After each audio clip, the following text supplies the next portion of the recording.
Hi, my name's Gaz, the Mini Paint Punk, and in this video we're going to take a look at Warcry Catacombs.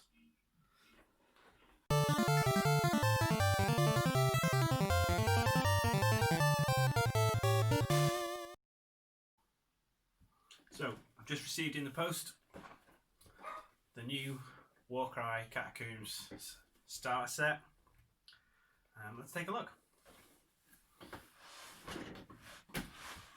The first thing I noticed, and this is really petty, but I noticed it, so I'm going to mention it. The card that the box is made out of is a little thinner and a little less sturdy than the original starter set. It's not a problem, I just mentioned it, so I thought it'd be petty and bring it up. No, mate, that is petty. That is petty. Right, onto the actual stuff. Sprues. As is tradition, many sprues. The first two are the warbands that are included in this box set. This is kind of what made me get this set. The elves in this look amazing, and the other warband, I like the miniatures a lot, but it was these that really drew me to the set. The rest, or at least these ones, so these are half of the terrain in here. These are repeats of what came in this box. I'm probably gonna pass these on or sell them in some way, because as well as getting them in the starter set, I've also got my Mortal Realms subscription, and I got some repeats of this terrain in the Mortal Realms subscription as well, and I don't need 3 sets of this terrain. Part of me wants 3 sets of this terrain, but so that for me doesn't do too much, but like I say, I'll either pass it on to someone who will enjoy it, or I'll make a bit of the money back that I spent on this. So that's absolutely fine. This one I'll probably keep. This is Walkways and Scatter Terrain, and I think this is going to be useful for things like bases, and the extra walkways pretty useful for making more interesting map layouts. So that one I'll probably keep. And then it's on to the last 3 sprues. That's new stuff. That's all your dungeon terrain. So we've got two copies of the same sprue here with bridges and doors. I really love these doors. They remind me of Warhammer Quest, and I know it's a totally different game, but the aesthetics of them is just really nice. As is tradition for Games Workshop, lots and lots of skulls and spiky bits. And the last one is looks like unique sort of dungeon features. There's like some coffins and really cool weapons rack. This bit looks cool with the sewer grate. Yeah, so I'll see how that all fits together, and anything that I don't use for Warcry looks like some really good stuff for basing as well.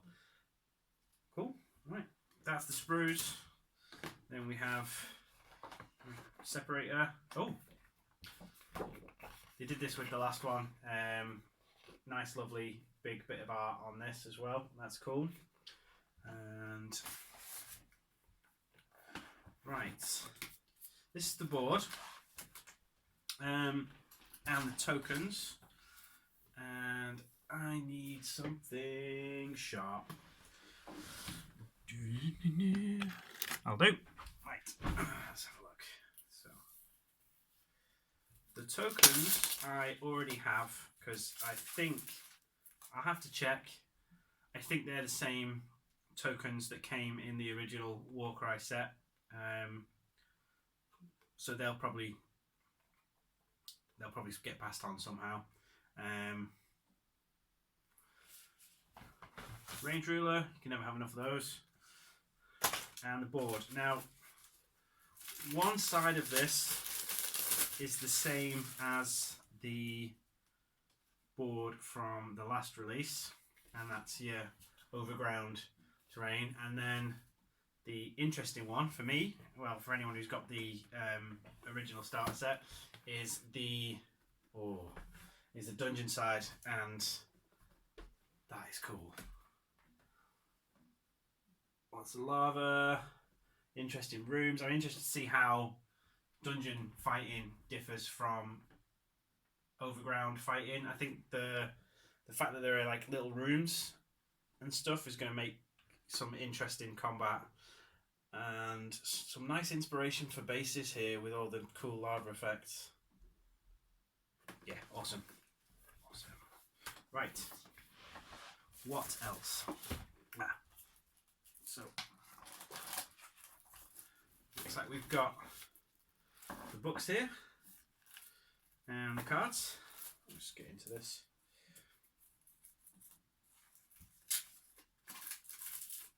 Okay. So all the cards there. So you've got your warband abilities and your warband cards for both factions. Cool. I'll have a proper look at the rules and everything later.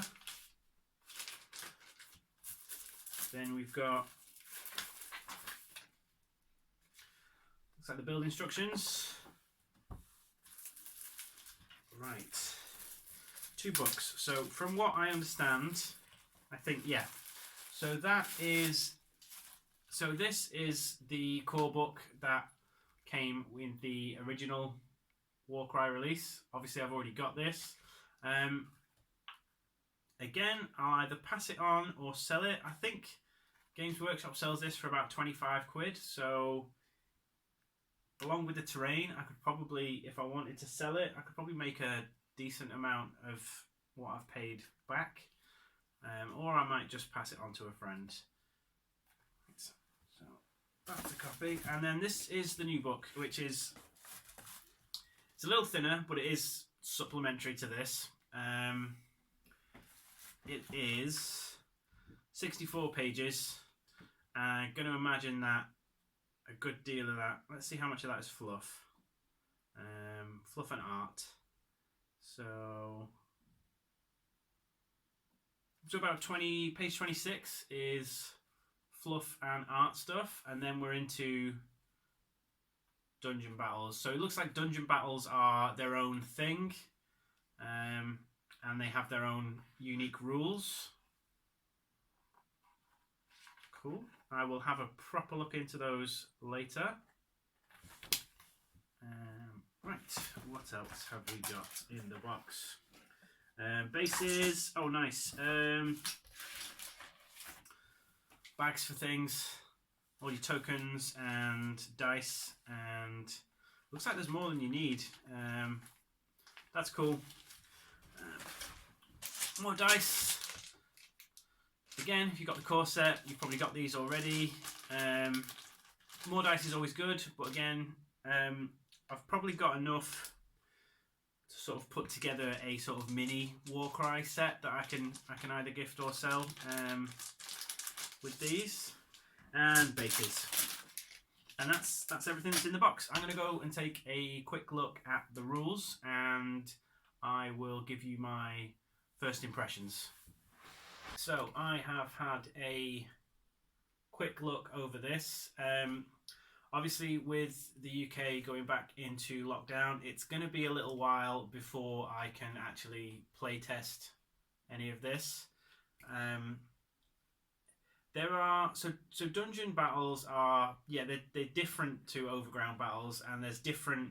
The terrain setup works different, the deployment's different, and there are some cool, unique features in there, like bridges can collapse into lava, fighters can fall into lava and die. There are locked doors that require you to pull levers to open.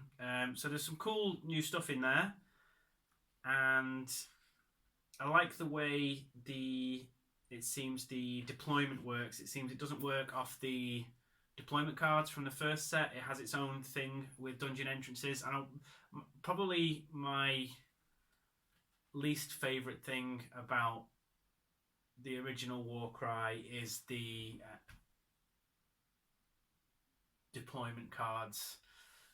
They can be a bit difficult to read sometimes, and there's been a bit of confusion about them. But yeah, this system works a little bit differently. I think you just have to pick one of the open dungeon entrances, and that sewer great thing before that can be an entrance as well, as long as it's unoccupied. So there's some scope for some interesting battles there, I think. Overall, obviously, as you've seen, a lot of what's in here is in here, and in that respect, obviously, if you've already got one, then there's a bit of waste in the other one. But as I was talking about, I can pass and sell that on, no problem. The new terrain is gorgeous, and the boards are really nice, and my dog doesn't like fireworks.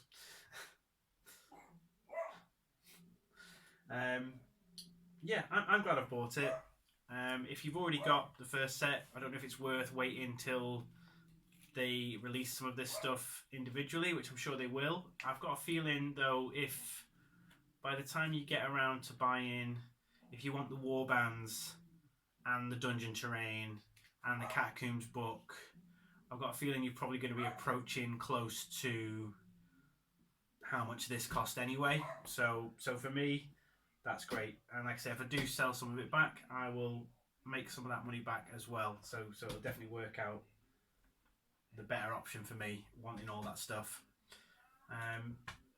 Yeah, and that is my first view of Warcry Catacombs. I will probably talk a bit more about it once I've actually had a chance to play it. Who knows when that will be. Thank you so much for watching, and until next time, bye!